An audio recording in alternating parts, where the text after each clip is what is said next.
Nosso aspecto a ser abordado hoje é a continuação das funções inorgânicas. Nós já ensinamos para vocês a trabalhar com os ácidos, as bases, e hoje nós iremos aprender os sais. Qual vai ser a formatação da nossa aula?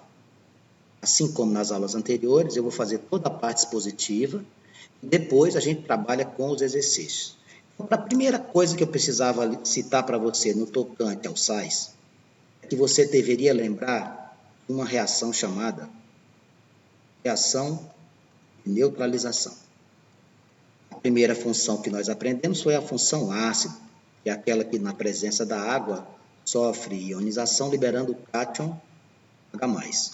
Depois, nós aprendemos a função base, que é aquela estrutura que em solução aquosa sofre dissociação iônica liberando o ânion ou H-. Agora eu vou te apresentar a reação de neutralização. Quando eu coloco um ácido para reagir com a base, eu vou formar um sal mais água. E hoje nós vamos aprender os sais. Então, a primeira coisa que eu tenho que saber, de onde se origina um sal? Um sal se origina da reação de neutralização. O que consiste uma reação de neutralização? A reação envolvendo um ácido e uma base. O que vai formar? Sal e água. Nós temos uma série de classificações dos sais. Eu vou apresentar todas as classificações para você saber um por um. Não precisa você decorar, é fácil entendimento. A primeira coisa que a gente vai aprender é o que é um sal simples. Bom, quando a gente fala em sal simples, o que é que a gente está querendo passar para você? Sal simples, amigo, também conhecido como sal normal, você pode encontrar nos livros ou nas provas, a palavra sal simples ou palavra normal, é aquele que não possui hidrogênio e nem possui hidroxila. Não vai aparecer na molécula nem o hidrogênio nem o H. Exemplo, Vanx, o sal de cozinha, cloreto de sódio, um sal normal. Por quê? Aqui você tem o Na, que é o sódio, e o Cl, que é o cloro. Só isso, não tem mais nada. Então, o sal simples é aquele que não possui hidrogênio e também não possui hidroxila. Tá? Essa é a primeira classificação que eu preciso apresentar para você. A segunda classificação que eu vou apresentar para você é o sal chamado de hidrogeno-sal. Hidrogeno-sal. Antes que eu fale alguma coisa, você deve olhar para o nome. Olha aqui, ó. Hidrógeno. A palavra hidrogeno-sal, e tendo como a estrutura inicial a palavra hidrógeno, isso aqui já vai me lembrar quem, amigos? Isso aqui de cara vai me lembrar o hidrogênio. Então, o que seria um hidrógeno-sal? É aquele que possui hidrogênio na sua fórmula. Ah, entendi. Sal normal é aquele que não tem hidrogênio nem hidroxila.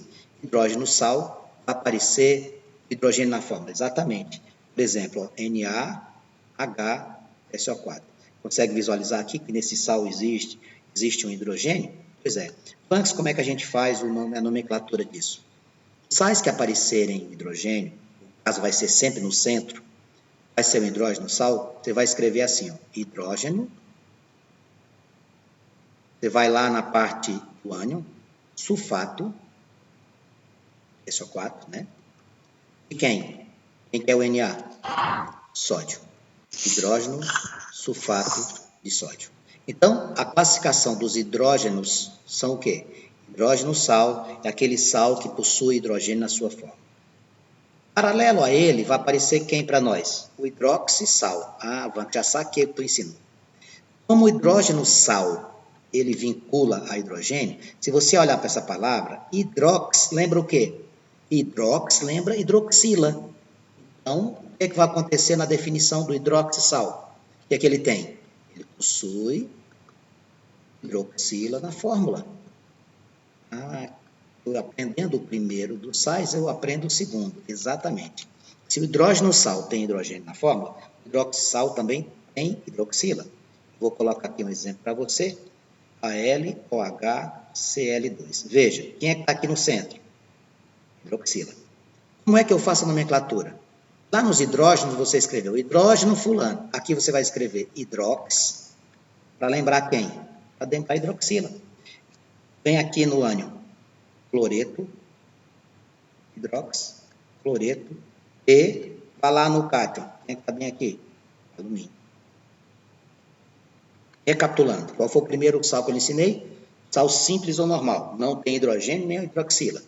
Segundo sal que eu lhe ensinei, hidrogênio sal, possui hidrogênio na sua fórmula. Hidroxissal, possui hidroxila na sua fórmula. Ok? Vamos para o próximo. O próximo sal que eu vou te apresentar na forma de classificação será o sal duplo. Sal duplo. Bom, quando a gente fala em sal duplo, ele pode ser quanto ao ânion quanto ao cátion. Eu vou fazer o seguinte, eu vou apresentar os dois para você. Vou separar o sal duplo quanto ao ânion e quanto ao cátion para facilitar a sua vida. Tá? O que seria o ânion? O que seria o ânion? Minha caneta deu um probleminha aqui, eu estou tentando resolver. Rapaz, só um instante. Pronto, já está resolvido o nosso problema técnico. O sal duplo quanto ao ânion vai ser quanto à carga o quê? Negativa. O ânion é o quê? Hidroxila. Então, vamos imaginar aqui como é que eu vou fazer em relação a ele. Não necessariamente precisa ter hidroxila. Isso aqui você pode dispensar. O que você tem que ter são cargas o quê? Negativas. Então, o que é que você vai escrever para saber o que é um sal duplo?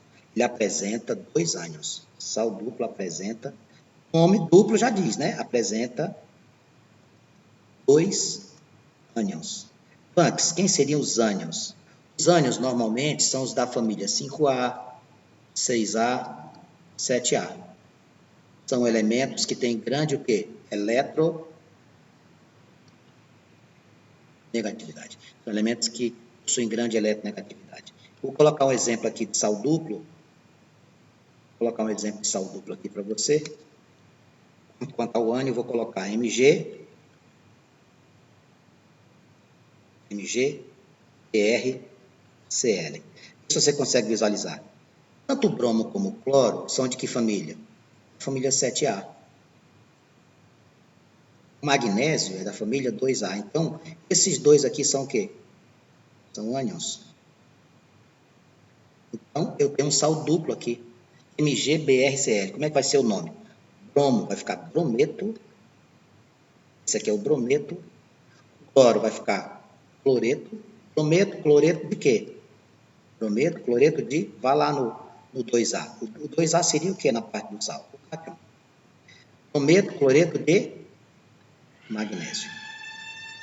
Então, quando nós falarmos sal duplo, quanto aos ânions, você vai ter o quê? 2 ânions. Se você falar sal duplo, quanto aos cátions? 2 cátions.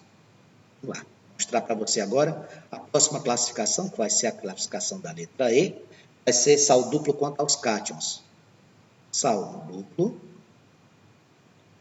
quanto aos cátions. Com relação aos cátions, amigos, aqui eu tenho cargas positivas. Quais são as famílias que vão ser mais comuns nessa estrutura? Famílias doadoras de elétrons, aquelas que possuem grande eletropositividade.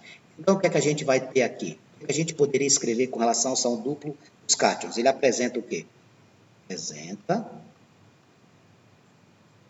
Se o sal duplo quanto aos ânions apresenta 2 ânions, o sal duplo quanto aos cátions apresenta 2 cátions. Vamos colocar aqui o exemplo para você, para facilitar a sua visualização. Na, K, SO4. Vamos pensar juntos? Tanto o Na quanto o K, ou seja, tanto o sódio como o potássio, são da família 1A, eles são o quê? Cátions monovalentes, família 1A, cede um elétron. Essa parte, SO4, seria quem? Seu ânion. Então, se eu tenho dois cátions, é um sal duplo quanto aos cátions. Como é que ficaria o nome disso aqui? SO4 é sulfato, então ficaria sulfato de sódio e quem que é o K? Potássio. Veja que nós já vimos 5 classificações. 5 classificações. Nós vimos os sais simples, vimos os hidrôgenos sais, os hidróxidos sais, o sal duplo quanto aos ânions e agora vimos o sal duplo quanto aos cátions. A próxima classificação dos sais que eu vou apresentar para você, será o sal hidratado. Pelo nome dá para a gente fazer mesmo, não precisa ficar decorando. Claro que não. O que é que lembra a palavra hidratado? A palavra hidratado, amigos, vai lembrar a presença de quem? A água. Falou em sal hidratado, já sabe, ele vai estar com a presença da água na sua estrutura. Só que é o seguinte, esse sal caracteriza dessa forma porque ele cristaliza, ó, esse sal hidratado, ele se cristaliza com a molécula de água. O sal hidratado se cristaliza com uma ou mais moléculas de quem? Se cristaliza com uma ou mais moléculas de H2O. Como é que eu vejo isso nas fórmulas? Você não vai ver a fórmula dentro da estrutura do sal. Você vai ter o sal vezes o número de moléculas. Não entendi, Ivan. Eu vou te mostrar aqui como é que fica isso. Ó. Quem é esse moço CaCl2? CaCl2 é um sal chamado cloreto de cálcio. Esse aqui seria um sal normal, sal simples. Agora, se vier assim, ó, vezes 2H2O, significa o quê? Que ele é um sal hidratado. Como é que ficaria o nome? Continua o mesmo. Cloreto de cálcio. Quantas moléculas de hidrogênio tem aqui? Desculpe, de água tem aqui? 2. Então vai ficar cloreto de cálcio hidratado. Se nós tivéssemos mais moléculas, por exemplo, 5, ficaria cloreto de cálcio pentahidratado, ou coisa parecida. Tudo bem? Estas, portanto, são as classificações dos sais. Então, o que você vai fazer agora? Agora, eu vou te apresentar a quarta e última função inorgânica, que seria trabalhar com quem? Função inorgânica. Está faltando? Já vimos os ácidos, já vimos as bases, já vimos os sais, a classificação. Quem vai ser essa função inorgânica? Os óxidos. O nome já nos auxilia muito. Se eu falo em óxido, já vai lembrar qual elemento? O oxigênio. Então, os óxidos serão, presta atenção, compostos binários. Vanks, o que é um composto binário? É só olhar para o prefixo, amigo. Composto binário, bi são dois elementos. Compostos binários, onde o oxigênio é o mais eletronegativo. Onde o oxigênio é o mais eletronegativo. Aí você fala assim, Vanks, o que é eletronegatividade? Eletronegatividade, amigos, é a capacidade que você tem de ganhar elétrons. Normalmente, na fórmula, você vai ter quem? XO. O oxigênio fica onde na fórmula? Fica à direita da fórmula. Tá? O oxigênio fica à direita da fórmula. Um exemplo, Vanks. Dou um exemplo aqui, ó. CO2. É um composto binário? É.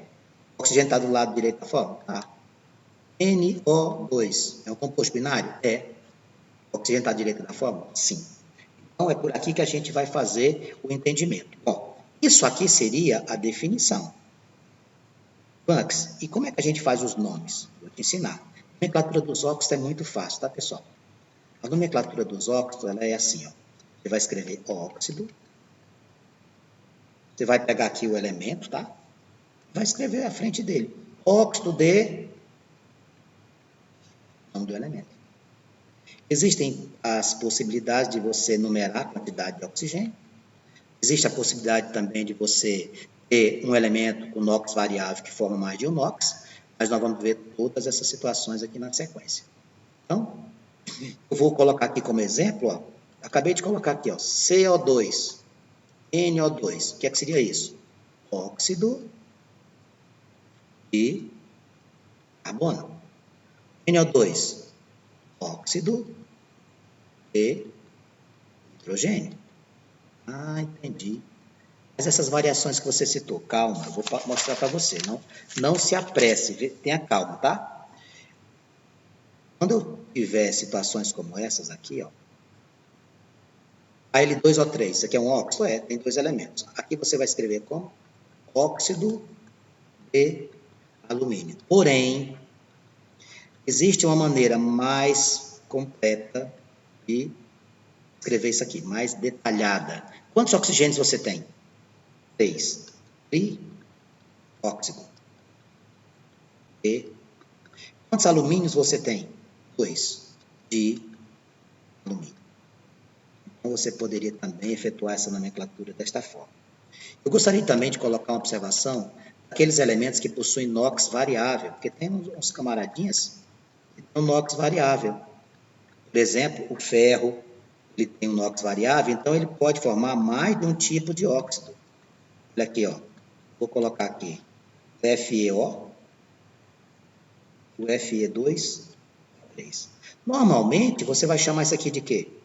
Óxido de ferro, tá? Só que aqui, quando você tiver esse NOx variável, lembra o que a gente vai usar? A gente vai usar as terminologias oso e ícoro. Você vai colocar oso no menor, vai colocar ícoro no maior. Então, esse aqui pode ser chamado de quê? Óxido ferroso. E o Fe2O3 você vai chamar de óxido férrico. Ah, então posso fazer essa variação para aqueles que possuem NOx variáveis. Exatamente. Bem, diante desta situação, a gente vai apresentar para você agora as classificações. Estas classificações são muito importantes. Eu vou começar pelos peróxidos. Você quer que é um peróxido? Que nome estranho. Calma. Peróxido é aquele que o oxigênio possui NOx menos 1. Antes, qual é o NOx do oxigênio que a gente utiliza o tempo inteiro na hora dos balanceamentos? Se você puxar pela memória, você tem uma memória muito boa, você vai lembrar que o oxigênio, como ele é da família 6A, normalmente o NOx do oxigênio é quanto? Menos 2. Isso aqui é a regra. Isso aqui é a regra. Quando, excepcionalmente, o oxigênio apresentar NOx, ao invés de menos 2, apresentar menos 1, aí ele vai ser um peróxido. Um exemplo aqui, vou passar um exemplo aqui para vocês, só um instante.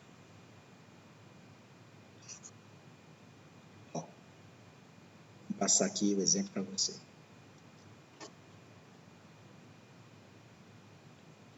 Estou com um problema aqui na minha caneta, me dá só um instante. O computador deu um probleminha, mas já está sendo resolvido. Tá? Agora eu não me desespero mais. Eu vou com calma e essas situações vão sendo resolvidas devagarzinho. Vai para cá. Na2O2 é um peróxido. Por quê? Se você pegar o NOx do sódio, ele é mais 1. Ele é a família 1A, que vai dar quanto? Mais 2. Aqui vai ter que dar quanto para zerar? Menos 2. Aí vai ficar quanto aqui para cada oxigênio? Menos 1.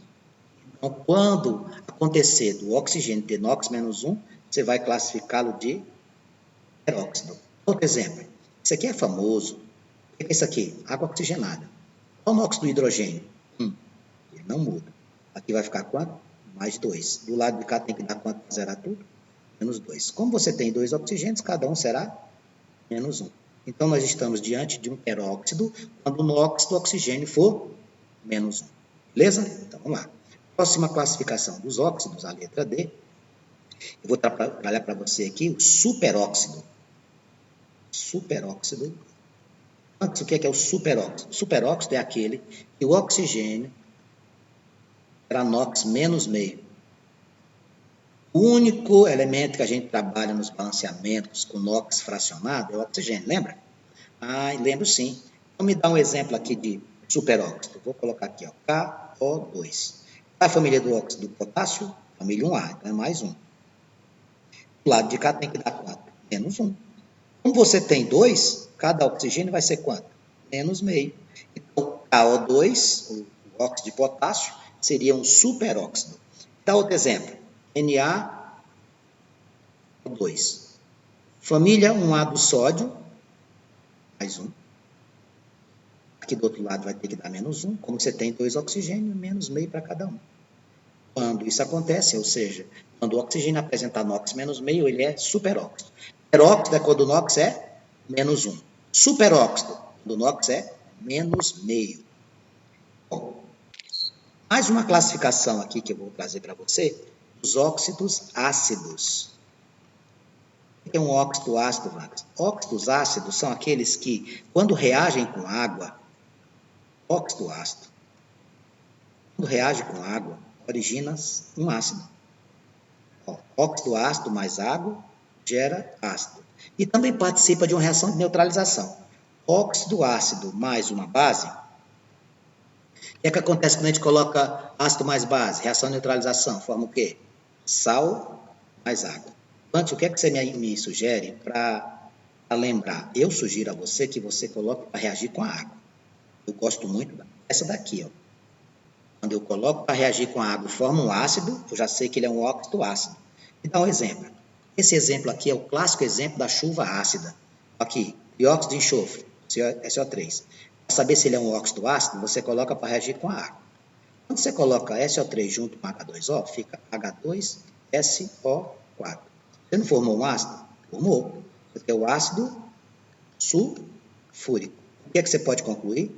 Que SO3 é um óxido classificado como óxido ácido. Em SO3, dióxido de enxofre.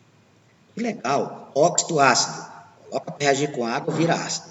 Óxido ácido, reagiu com a base, vira sal e água. Você pode fazer por qualquer um dos dois. Eu aconselho você, que é mais simples, usar como referência para análise, colocar para reagir com a água. Fica mais fácil para você visualizar. O que não significa dizer que não pode fazer de outra forma, tá? Bom, apresentei o óxido ácido, agora eu vou oferecer para você o óxido básico.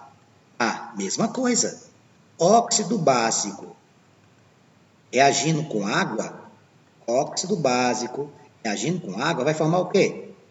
Uma base.